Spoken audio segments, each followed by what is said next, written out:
রাখিকে কিন্তু খুঁজে পাওয়া গেছে। তাকে তার আগের বাসা ছেড়ে দিতে হয়েছিল, যেই বাসায় তার শহীদ স্বামীর স্মৃতি জড়ায় আছে। আমরা বাড়িওয়ালার সাথে কথা বলছি, যদিও নতুন ভাড়া হয়ে গেছে, কিন্তু আমরা চেষ্টা করতেছি তাকে আগের বাসাতেই তুলে দিতে। আমি জুলাই ফাউন্ডেশনের স্নিগ্ধকে জানাইছি যে রাখির যা পাওনা আছে শহীদ পরিবার হিসাবে সেটা যেন পাওয়া যায়। স্নিগ্ধ বলছে যে ব্যবস্থা নেবে। আমি ব্যক্তিগতভাবে এই পরিবারের সকল দায়িত্ব নিছি। আপনাদের কাছে দোয়ার দরখাস্ত যান, সৃষ্টিকর্তা আমাকে এই পরিবারকে সকল সাহায্য করার তৌফিক দেন। রাখি আমার মেয়ে, এখন থেকে আমার এক ছেলে আর এক মেয়ে। রাখিও আমাকে বাবা বলে ডাকে। আমার মেয়ে ছিল না, আমার দুঃখ ছিল, সেটা খোদা তাআলা মিটাই দিলেন। এখন আমি শান্তিতে ঘুমাইতে পারবো। এ মেয়েটার মাথার উপরে ছাদ হয়ে থাকার তৌফিক সৃষ্টিকর্তা যেন আমাকে দেন। আমাদের উপদেষ্টারা হাতে রাষ্ট্রটা পাইছেন, কিন্তু বিপ্লবটা যে নির্মাণ করেন নাই, তাই হাজার হাজার শহীদ পরিবার আর আহতদের জন্য কিছুই করার টাইম নাই ওনাদের, শুধুই আওয়াজ। শহীদ পরিবারদেরকে ওনারা প্রাথমিকভাবে 5 লাখ আর আহতদের প্রাথমিকভাবে 1 লাখ করে দিবেন। যদি ওনারা আগে বলছিলেন শহীদ পরিবারকে 30 লাখ করে দেবেন ওনারা, আমরা কিন্তু ভুলি নাই এইটা। এই রাখির একটা কাজ ছিল ওই শহীদ পরিবারের টাকা নিয়ে। তো সার্জিস জুলাই ফাউন্ডেশনে যাইতে বলছিল, মেয়েটা গেছিল, সার্জিস ছিল না। এরপরে মেয়েটা ফোন দিছে 3 সপ্তাহ ধরে, সার্জিস ফোন ধরে না। কেন সার্জিস? উপদেষ্টা তো এখনো হও নাই, তাই না? তার আগে উপদেষ্টা হও, তারপর না হয় এত ব্যস্ত হইও। এই অভিযোগ সত্য না মিথ্যা আমি জানি না, কিন্তু আমার মেয়ে তোমার কাছে সাহায্যের জন্য যাবে না। ওর তোমাদের সাহায্যের দরকার নাই। যদি সাহায্য করতে চাও, ওর বাসায় যায় শুনবা কি কাজ ছিল। করে দিতে পারলে করে দিবা, না করলেও ক্ষতি নাই। এখন আমি এরকম অসংখ্য শহীদ পরিবারের অভিযোগ পাইতেছি, তাদের উপেক্ষার গল্প শুনতেছি, তারা কি নিদারুণ কষ্টের জীবন পার করছে তা শুনতেছি।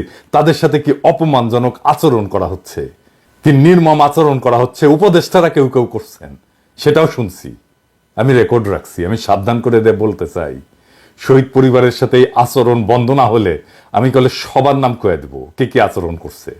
শহীদ পরিবারের সাথে এই নির্মম আচরণের জবাব কিন্তু জনগণ দিয়ে দেবে, জানায় দেব সবাইকে। পন্দে যে তেল জমিছে না, ওটা বের করে দিবে পাবলিক। কিন্তু প্রফেসর ইউনূসের সরকারকে বলতেছি, শহীদ পরিবারদেরকে আগামী 2 মাসের মধ্যে প্রতিশ্রুত 30 লাখ টাকা দিয়ে দেবেন। আমি ইউরোপের শহরে শহরে গিয়া জুলাই ফাউন্ডেশনের জন্য দান করতে প্রবাসীদের উদ্বুদ্ধ করছি। এরিটেজ সাহেব দেখায় দেন কোপেনহেগেনে গত পরশু কিভাবে উদ্বুদ্ধ করছি। আর একটা অনুরোধ আপনাদের কাছে, আমি যখন যেখানে যাই সেখানে সবার কাছে একটা আবেদন জানাই, আপনাদের কাছে একটা আবেদন। আমাদের জুলাই আগস্ট বিপ্লবের যারা শহীদ হয়েছে, যারা আহত হয়েছে, তাদের জন্য সরকার থেকে জুলাই ফাউন্ডেশন বলে একটা ফাউন্ডেশন গঠিত হয়েছে। আপনারা জানেন সেই জুলাই ফাউন্ডেশনের আপনাদের আজকের দিনে আপনারা যে যা পারেন দান করবেন, সরকারি ফান্ডে যাবে। আমাদের আহত এবং নিহত ভাইদের জন্য সেই অর্থ ব্যবহৃত হবে। আমি আয়োজকদের কাছে সাইটের ঠিকানা দিয়ে গেছি, আপনারা ক্রেডিট কার্ডে পেমেন্ট করতে পারবেন, ব্যাংক ট্রান্সফার করতে পারবেন।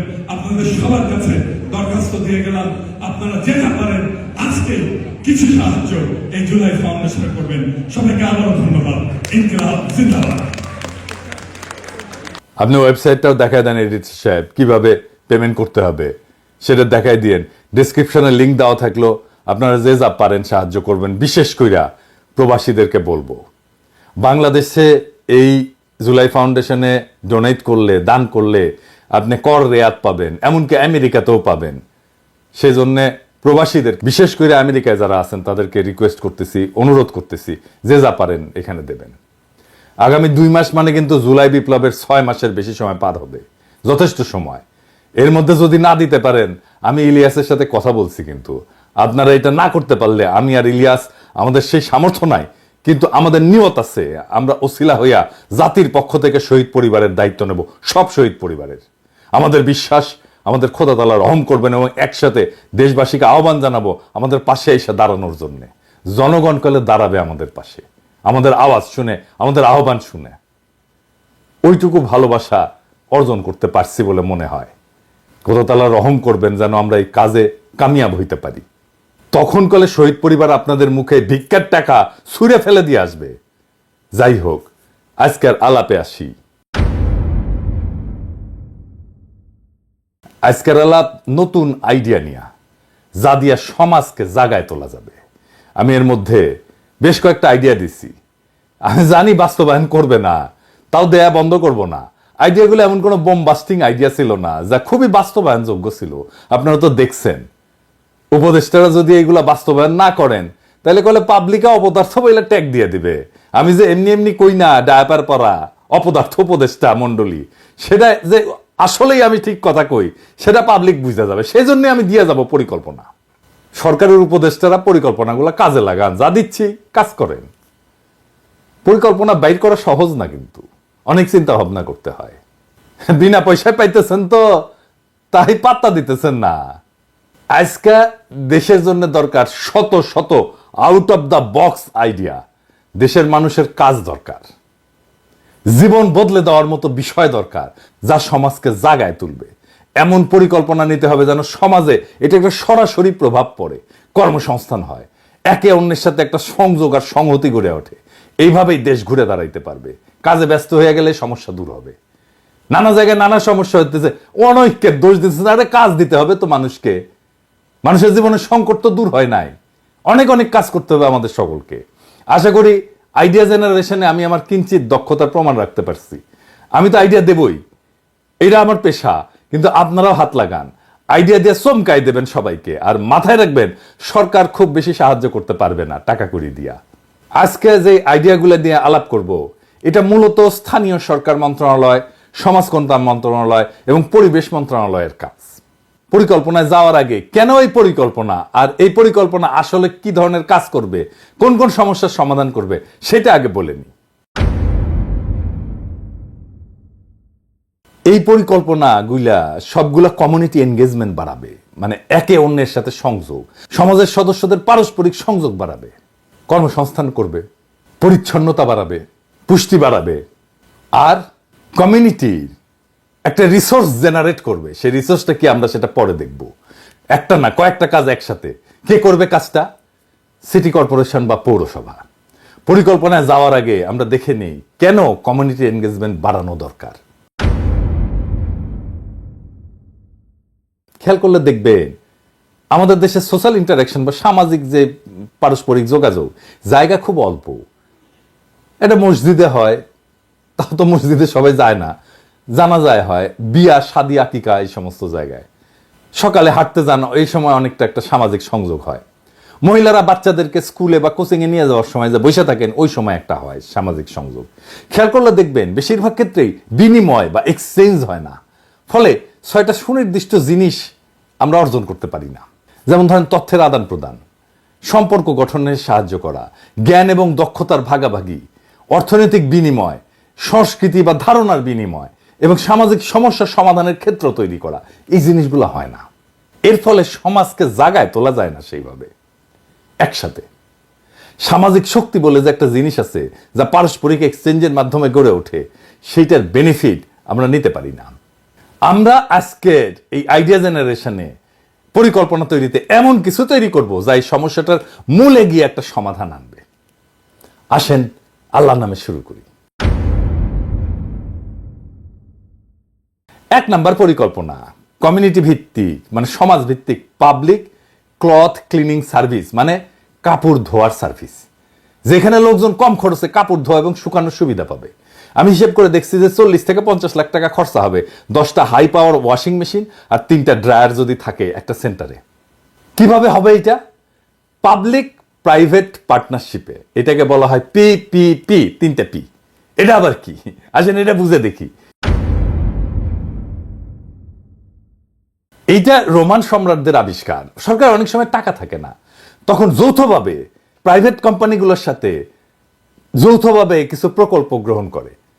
তো এটা রোমান সম্রাটরা শুরু করে। ধরেন একটা ব্রিজ দরকার, সম্রাটের টাকা নাই বা রাজকোষের টাকা খরচা করবে না, সে বলতো ব্যবসায়ীদের যে এই তোমরা যে চাও এইটা ডিজাইন করে দিলাম, এই ডিজাইনে ব্রিজ তৈরি করতে পারো। 10 বছর এই রেটে টোল নিলে তোমার খরচা উঠে যাবে, আমি তোমাকে 20 বছর টোল তুলতে দেব। তারপরে এই ব্রিজের মালিকানা তুমি সম্রাটের হাতে তুলে দিবা। ব্যবসায়ী তার লাভ পাইলো, সরকার একটা সম্পদ পাইলো, মানুষের একটা সমস্যা মিটলো ইমিডিয়েটলি। এই প্রজেক্টগুলো হবে সবগুলো প্রাইভেট পাবলিক পার্টনারশিপে। জায়গা দিবে কমিউনিটি, সমাজ জায়গা দেবে, পৌরসভা দেবে পানি আর বিদ্যুৎ, কাপড় ধোয়ার ফি নেবে প্রাইভেট কোম্পানি যারা বিনিয়োগ করবে। একটা ওয়াশিং সাইকেল এবং একটা ড্রায়ার, মানে একটা ওয়াশিং মেশিনে যতগুলা কাপড় আপনি ঢুকাইতে পারবেন ততগুলা, এবং একটা ড্রাইং মেশিনে যতগুলো কাপড় আপনি ঢুকাইতে পারবেন, সেটা যদি 30 থেকে 50 টাকা হয় তাহলে সেটা সহনীয় হবে আমার হিসাবে। মেশিনের নাম্বার থাকবে, কাপড় মেশিনে ঢুকাই দিয়া মেশিনের নির্দিষ্ট মেশিন নাম্বার চালুর জন্য নিজেই পেমেন্ট করতে পারবে এই সুইচ বক্সে, তাহলে মেশিন চালু হয়ে যাবে। ইনফ্যাক্ট এইভাবে কোনো লোক রাখারও দরকার নাই, তবে আমাদের সবাই এইভাবে মেশিন চালাইতে পারবে না, তাই 1 বা 2 জন রাখতে হবে। সকাল থেকে সন্ধ্যা পর্যন্ত 2 শিফটে চলবে আর কি, মানে 16 ঘন্টা চলবে, 2 জন এটা চালাইতে পারবে। লাভ কি হবে? পরিচ্ছন্ন পোশাক পরবে সবাই, কাপড় ধোয়ার খরচ কমবে, কাপড় ধোয়ার সময় বাঁচবে, কাপড় ধোয়ার অপেক্ষার সময় অন্য কাজ করতে পারবে, সে বসে বসে অনেক কাজ করতে পারবে, সে সেলাই করতে পারবে, সে উল বুনতে পারবে, নানা কিছু করতে পারবে, গল্প করতে পারবে। এটা একটা কমিউনিটি এনগেজমেন্টের জায়গা হবে, পারস্পরিক যোগাযোগের একটা জায়গা হবে। কাপড়ের স্থায়িত্ব বাড়বে, কিন্তু কাপড় শুকানোর জন্য দড়ি টানানোর দরকার পড়বে না, স্পেস বাঁচবে, কর্মসংস্থান হবে কিছু লোকের। এইটা পাইলট হিসেবে করা যায় কি ইউনিভার্সিটির হলগুলোতে, কারণ ইউনিভার্সিটি হলগুলো ছাত্রদের টাকা থাকে, ওরা এডুকেটেড, ওরা জানবে মেশিনপত্র কিভাবে চালাইতে হয়, এবং ওদের কাপড় ধোয়ার দরকার পড়ে। তো এটা একটা আলাদা সুবিধা হবে ইউনিভার্সিটিগুলোতে আগে করলে। এই ছেলেমেয়েরা কমিউনিটিতে যায় এই কাজ কিভাবে হয়েছে সেই জ্ঞান কাজে লাগাইতে পারবে, ট্রেন করতে পারবে মানুষকে যে এটা এইভাবে ইউজ করতে হয়। আর কি পরিকল্পনা? দ্বিতীয় পরিকল্পনা, কমিউনিটি কিচেন শেয়ারিং সার্ভিস, মানে কমিউনিটির মধ্যে যারা রান্নার জায়গা পায় না বা ছোট খাবারের ব্যবসা করতে চায় তাদের জন্য শেয়ার্ড কিচেনের ব্যবস্থা। একইভাবে মানে সবাই মিলে শেয়ার করবে এরকম কিচেন, একইভাবে জায়গা দেবে কমিউনিটি, ইলেকট্রিসিটি গ্যাস দেবে পৌরসভা, প্রাইভেট পাবলিক পার্টনারশিপে হবে, একেবারে মডার্ন কিচেন হবে, অনেকগুলো চুলা থাকবে, সার কইরা ধোয়ার জায়গা থাকবে, এমনকি বাসনপত্র ধোয়ারও জায়গা থাকবে, কিচেন ব্যবহার করা শিখাই দেবে, দলে দলে এসে রান্না করবে, খাবার আর পুষ্টি নিয়ে আলাদা ক্লাসের ব্যবস্থা থাকবে, কুকিং ক্লাস হবে ছাত্রছাত্রীদের জন্য, তারা উৎসব করে রান্না শিখবে এসে দলে বেঁধে। কয়েকটা পরিবার চাইলে একসাথে রান্না করতে পারে, তাতে কিন্তু একসাথে রান্না করলে কিন্তু খরচা কমে, তা বরকত বাড়ে, পুষ্টিকর এবং পরিচ্ছন্ন রান্না হবে, দ্রুত রান্না হবে, খরচা কমবে, কমিউনিটি এনগেজমেন্ট হবে। 3 নাম্বার আইডিয়া, এই যে আমরা যে বর্জ্য তৈরি করি, যেগুলো ফেলাই দিই, এইগুলো খুব গুরুত্বপূর্ণ জিনিস, এগুলো দামি জিনিস, এবং বর্জ্যের মালিক কিন্তু আপনার কমিউনিটি। এই বর্জ্য থেকে বিদ্যুৎ উৎপাদনের আমরা একটা পরিকল্পনা করতে পারি। কমিউনিটির যে কঠিন বর্জ্য, যেমন রান্নার বর্জ্য, জৈব বর্জ্য মানে হাগামতা ইত্যাদি, এবং কিছু অজৈব বর্জ্য, এগুলো থেকে বিদ্যুৎ উৎপাদন করা এবং পরিবেশ বান্ধব কম্পোস্ট সার তৈরি করে একটা সার্কুলার ইকোনমি প্রতিষ্ঠা করতে পারি। মানে আমি বর্জ্য তৈরি করলাম, সেটা দিয়ে আমি বিদ্যুৎ তৈরি করলাম, সেটা দিয়ে কম্পোস্ট সার তৈরি করলাম, মানে একইভাবে ঘুরতে থাকলো, আবার ওইখান থেকে বিদ্যুৎ, আবার ওইখান থেকে বর্জ্য, আবার ওইখান থেকে কম্পোস্ট সার, এটা চলতে থাকবে। এটাকে বলা হয় সার্কুলার ইকোনমি। প্রত্যেকটা বাড়ি ব্যবসায়িক প্রতিষ্ঠান থেকে বর্জ্য আলাদা কইরা জৈব এবং অজৈব সংগ্রহ করা হবে, কাঁচ, প্লাস্টিক এবং ধাতু এগুলো পুনর্ব্যবহারের জন্য আলাদা করা হবে, রিসাইকেল করার জন্য। একটা বায়োগ্যাস প্ল্যান্ট থাকবে, জৈব বর্জ্য দিয়ে বায়োগ্যাস তৈরি হবে। আর একটা কম্পোস্টিং ইউনিট থাকবে, মানে যেখানে সার তৈরি হবে, জৈব সার। বায়োগ্যাস উৎপাদনের পরে যে স্লারি বলে যেটা থেকে যায়, সেটা দিয়ে উন্নত মানের কম্পোস্ট সার তৈরি করা যাবে। তো এই কমিউনিটিতে যে ঘর বাড়ি আছে, স্ট্রিট লাইট আছে, ওইগুলা ওই বিদ্যুৎ দিয়ে সরবরাহ করা যাবে মাইক্রোগ্রিডে। এই প্রকল্প থেকে সম্ভাব্য বিদ্যুৎ উৎপাদন কত হইতে পারে আমি একটা হিসাব করছি। হিসাবটা হয়তো একটু ভুলভাল থাকতে পারে, বাট একটা ধারণা নেওয়ার জন্য আমি হিসাব করছি আর কি। আসেন হিসাবটা দেখি। ধরেন একটা কমিউনিটি যদি আমরা ধরি 500 পরিবারের, প্রত্যেক দিন 1 টন জৈব বর্জ্য উৎপাদন করে। 1 টন জৈব বর্জ্য থেকে বায়োগ্যাস উৎপাদন হয় 100 cubic metre. 100 cubic metre biogas থেকে প্রায় 200 কিলোওয়াট প্রত্যেক ঘন্টায় তৈরি হতে পারে। 500 পরিবার দৈনিক বিদ্যুতের চাহিদা গড়ে পার ঘন্টায় 250 কিলোওয়াট হইলে 80% চাহিদা পূরণ করা সম্ভব এই বায়োগ্যাস দিয়ে। সে যেটা হাঁকবে মুদবে সেটা দিয়েই বিদ্যুৎ উৎপাদন করা যাবে 80%। তো কর্মসংস্থান হবে। যেমন ধরেন বর্জ্য সংগ্রহ এবং পৃথকীকরণে 10 থেকে 15 জন লাগাইতে পারবো, বায়োগ্যাস প্ল্যান্ট পরিচালনায় 5 থেকে 7 জন, কম্পোস্টিং ইউনিটে 3 থেকে 5 জন, মার্কেটিং এবং প্রশাসনিক কাজে, অ্যাডমিনিস্ট্রেটিভ কাজে 5 থেকে 8 জন। মোট কর্মসংস্থান হবে 20 থেকে 30 জন। মানে একটা কমিউনিটিতে 500 পরিবারের 20-30 জনকে আমি চাকরি দিয়ে দিতে পারবো এই প্রকল্পে। আর এই যে বায়োগ্যাস প্ল্যান্ট, এইখান থেকে প্রত্যেক দিন গড়ে 0.5 টন জৈব স্লারি পাওয়া যাবে। এই স্লারিকে প্রক্রিয়াজাত করে প্রত্যেক মাসে 15 টন কম্পোস্ট সার উৎপাদন করা যাবে। প্রচুর দাম কিন্তু 15 টন সার, কম্পোস্ট সার, জৈব সার। স্থানীয় কৃষিখাতের জন্য এটা সার বিক্রি করা যাবে এবং দেখা যাবে যে বাকি 20% বিদ্যুৎ, এই 20% বিদ্যুৎ এই জৈব সারের খরচ থেকেই চলে আসবে, আরো কিছু আলাদা থাকবে, এক্সট্রা থেকে যাবে টাকা পয়সা। তো এতে কি সুবিধা? একটা বর্জ্য ব্যবস্থাপনার উন্নতি হবে, জমির নিচে বর্জ্য জমার হার কমবে এবং এই যে গ্রিন হাউস গ্যাস যেটা বাইরে তাপমাত্রা বাইরে যাইতেছে পৃথিবীর, সেটা নিঃসরণ কমবে। স্থানীয়ভাবে বিদ্যুৎ উৎপাদন হবে পুরাটাই, কম্পোস্ট সারের মাধ্যমে অতিরিক্ত আয় হবে। এই কমিউনিটি আসলে বিদ্যুৎ খরচা লাগবেই না, কারণ ওই যে বললাম যে বাকি 20% বিদ্যুতের চাহিদা কম্পোস্ট বেসে করা যাবে। কর্মসংস্থান হবে, কমিউনিটির মধ্যে বর্জ্য ব্যবস্থাপনা একটা সচেতনতা হবে। এই প্রকল্প জাতিসংঘের সাহায্য পাবে, কারণ এইটা এসডিজি গোলের সাথে সংযোগ আছে। জানেন তো, জাতিসংঘের একটা টেকসই উন্নয়নের লক্ষ্যমাত্রা আছে, যা সব দেশ অর্জন করার জন্য কাজ করতেছে। সেই লক্ষ্য পূরণ করবে। আরেকটু বুঝে নিই এটা আসলে কি। এইটা জাতিসংঘ 17টা টেকসই উন্নয়নের লক্ষ্য নিচ্ছে 2015 সালে এবং 2030 সালের মধ্যে এইটা অর্জনের পরিকল্পনা করেছে। আমাদের হাতে মাত্র 5 বছর সময় আছে। এটার উদ্দেশ্য হচ্ছে যে সারা বিশ্বে যে চ্যালেঞ্জ মোকাবেলা করতেছে মানুষজন, তার একটা টেকসই, সমতা ভিত্তিক, সাম্য ভিত্তিক এবং উন্নত পৃথিবী গড়ে তোলা। এগুলো খুব ভালো ভালো জিনিস কিন্তু, যেমন দারিদ্র্য বিমোচন, চরম দারিদ্র্য দূর করা, ক্ষুধামুক্ত পৃথিবী করা, খাদ্য নিরাপত্তা, পুষ্টি নিশ্চিত করা। আমরা কিন্তু কমিউনিটি কিচেন করে একটা খাদ্য নিরাপত্তারও কিছু অংশ করতে পারবো। স্বাস্থ্য কল্যাণ, শিক্ষা, গুণগত শিক্ষা এবং মানসম্মত শিক্ষা প্রদান করা, নারী পুরুষের সমতা প্রতিষ্ঠা করা, নিরাপদ পানি এবং স্যানিটেশনের ব্যবস্থা করা, স্বল্প খরচে পরিচ্ছন্ন জ্বালানি পাওয়া, যেটা আমরা এটা দিয়ে করব আর কি, এই জ্বালানির এটা দিয়ে করব। সবার জন্য উন্নত কর্মসংস্থান, টেকসই শিল্পায়ন এবং এই ইনফ্রাস্ট্রাকচার উন্নয়ন, মানে রাস্তা, ব্রিজ, এগুলো হচ্ছে ইনফ্রাস্ট্রাকচার। দেশ এবং সমাজে বৈষম্য কমানো। বৈষম্য কমানো তো আমাদের জুলাই বিপ্লবের একটা অন্যতম প্রধান লক্ষ্য ছিল। বাসযোগ্য এবং পরিবেশ বান্ধব শহর, এটাও আমরা করতে পারবো এই যে বর্জ্য ব্যবস্থাপনা দিয়া। প্রাকৃতিক সম্পদের দক্ষ ব্যবহার, আমরা প্রাকৃতিক সম্পদের দক্ষ ব্যবহার করতে পারতেছি। গ্রিন হাউস গ্যাস নির্গমন করানো, আমরা কিন্তু এই যে বর্জ্য ব্যবস্থাপনা করে গ্রিন হাউস গ্যাস নির্গমন কমাতে পারতেছি। সমুদ্রের যে সম্পদ সেটাকে সংরক্ষণ করা, স্থলে যে জীব বৈচিত্র্য আছে, বন, জীব বৈচিত্র্য, এটা সংরক্ষণ করা, একটা শান্তিপূর্ণ সমাজ প্রতিষ্ঠা করা। সমাজে তখনই শান্তি থাকবে যখন সমাজে কর্মসংস্থান থাকবে, যুবকদের কাজ থাকবে এবং বৈশ্বিক অংশীদারিত্বের মাধ্যমে এই লক্ষ্য অর্জন। তো আমরা তো দেখলাম যে এই লক্ষ্যগুলো বিশ্বের দারিদ্র, ক্ষুধা, অসমতা, পরিবেশগত সমস্যার সমাধান দিতে বিভিন্ন দিক থেকে কাজ করে। তাহলে আমরা দেখলাম যে পরিকল্পনাগুলো এসডিজি গোল বা জাতিসংঘের যে টেকসই উন্নয়ন পরিকল্পনার যে লক্ষ্য, যেটা 2030 সালের মধ্যে আমাদের অর্জন করতে হবে, সেটার অনেকগুলো এইগুলো অর্জন করে ফেলে। তো এই পরিকল্পনা বাস্তবায়নের জন্য পাবলিক প্রাইভেট পার্টনারশিপ লাগবে, তাই না? কিন্তু এই ধরনের প্রকল্পে ইউরোপ থেকে প্রচুর বিনিয়োগ আনা যাবে।